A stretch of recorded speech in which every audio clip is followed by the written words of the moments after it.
Hey guys, it's Jay with the Douchebag Brigade, and I want to just give a shout out to my Magnetites. I hope everybody's staying quarantined and, staying inside and playing video games or watching some of these very important and influential videos that I make. and anyway, so I'm going to be starting a new series today. This is called Megaten Did It Better.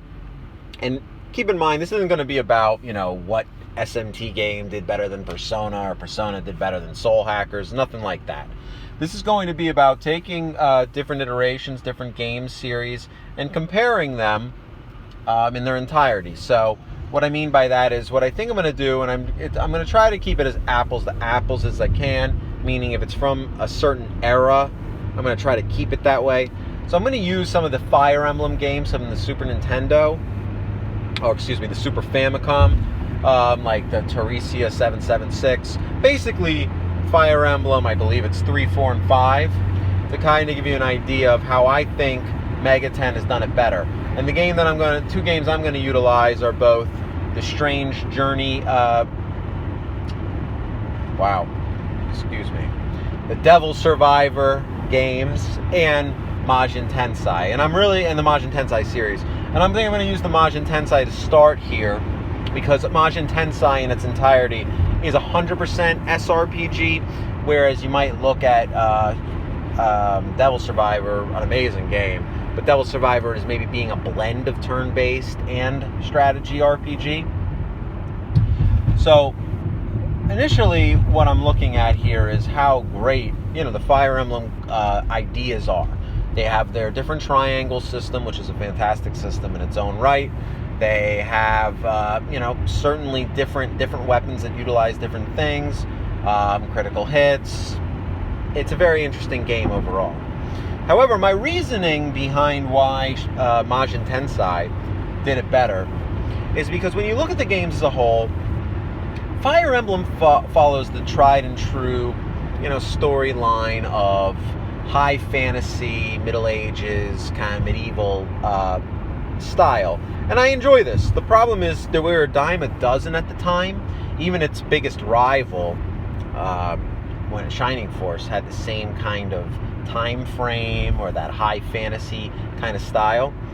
What I really enjoy is that we get to keep the post-apocalyptic steampunk element mixed with time travel in the Majin Tensei games, specifically Majin Tensei II when it comes to the time travel. And it's really fun to really jump in there and see the difference in storylines. I think the story as a whole, and this is Majin Tensei II, not Majin Tensei I, the story certainly is the more limited when it comes to conversation between characters, as a lot of SMT Megaten games are as a whole outside of Persona.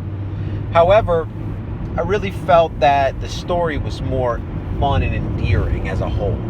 And one thing I can tell you is that from looking at what I've seen thus far between the two games, there is more character development, I'd say, within Fire Emblem, but you really have more fun with Majin Tensei as far as the story goes as a whole. So I'm going to have to give the story 100% over to Majin Tensei, where with the Fire Emblem games, certainly their character building is certainly more in depth, but not necessarily better.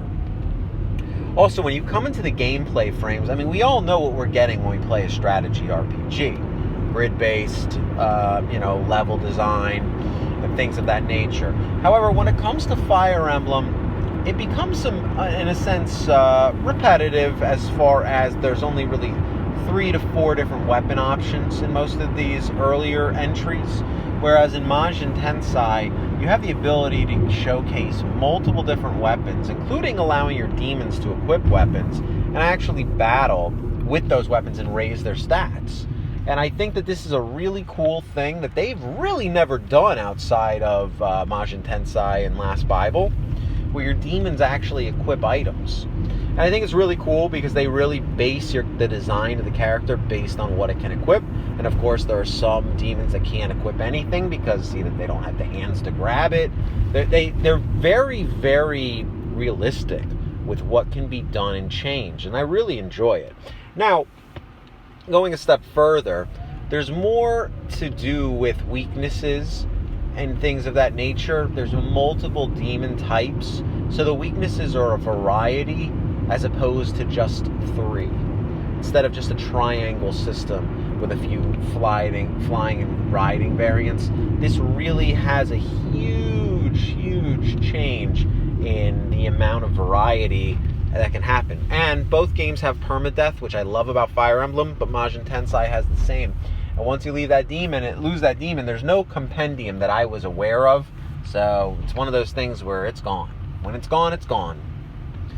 And I like that. It adds a level of difficulty that you're just not going to get in most cases with Megaten. And so it's just something that, again, I truly enjoyed every bit of this game.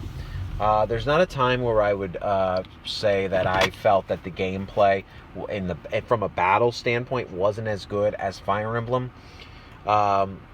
Even from, when it comes to a graphical level, Majin Tensei, they both, the series 1 and 2, just blow Fire Emblem on the Super Famicom out of the water. There's not even a graphical comparison at this point.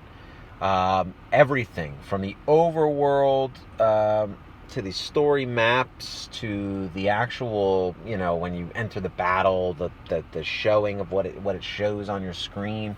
Majin Tensei killed it. Really, graphically, it's not even a contender.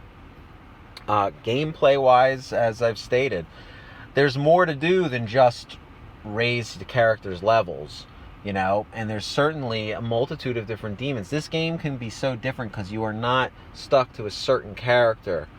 You can go with all kinds of demons, and there's a variety of them.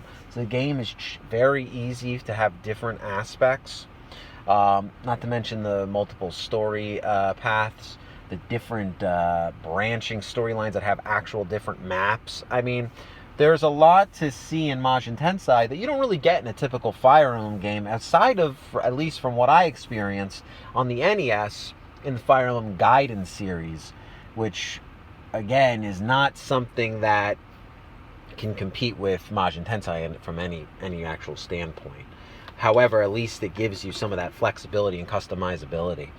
One thing I can certainly say is that the Majin Tensei games, with the whole demon, not only negotiation, but fusing concept, it really adds a whole other layer of gameplay that you don't get within a regular Fire Emblem game. Discovering things in this game is very different. Everything is done on these maps. However, there are some hidden maps that you can only find on certain requirements, which is not unlike other strategy RPGs, but the way that Majin Tensei goes about it is very interesting. Certainly, killing certain enemies can open certain areas up. Doing certain things can get a certain item that's hidden on the map. There's a lot that can be done in these games. There are also extras, which you're probably familiar with from Shin Megami Tensei I, 2, and If. However, the extras acted more just like extra moves that they specifically had that were sometimes good and sometimes pointless. Here, they really change the flow of gameplay, and you can add these additional extras constantly to your demon. So if you keep fusing a certain demon to get better iterations of it, but you've also consistently ranked that demon up to its different ranking points to unlock certain extras, you could have one demon that has 25 extras, all extremely powerful extras ranging to status effects. So all in all, there's just a lot to break down here, but when you really put it apples to apples, there's nothing here that Fire Emblem really does better, other than obviously it being, if you're very into the high fantasy and you can't get enough of it, sure, it brings that to the table, certainly. But when it comes down to it, I can't think of a certain thing that is better in a Fire Emblem game for the Super Famicom compared to the Majin Tensei series for the Super Famicom.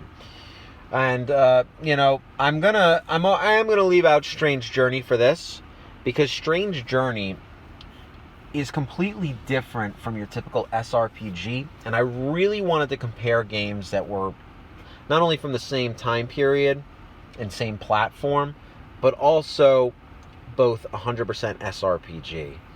And I think that I've done that. I mean, Fire Emblem fans, please, if you have any reason why you feel this would be better than Majin Tensei specifically 2, but even Majin Tensei 1, I'd love to hear the reasoning behind it from a graphical standpoint, musical standpoint, gameplay standpoint, story standpoint, anything. I want to know your opinion on this, because I am one of these people that keeps pushing that Majin Tensei 2 specifically, and Majin Tensei 1, these are extremely hidden, these are the most extreme iterations of hidden gems I've ever witnessed. And I think these games need to be explored. But this has basically been episode 1 of Megaten Did It Better. And this is my SRPG edition, based on Majin Tensei versus Fire Emblem. And please let me know your thoughts below, and I look forward to a discord of disagreements. All right, stay quarantined and be safe, everyone.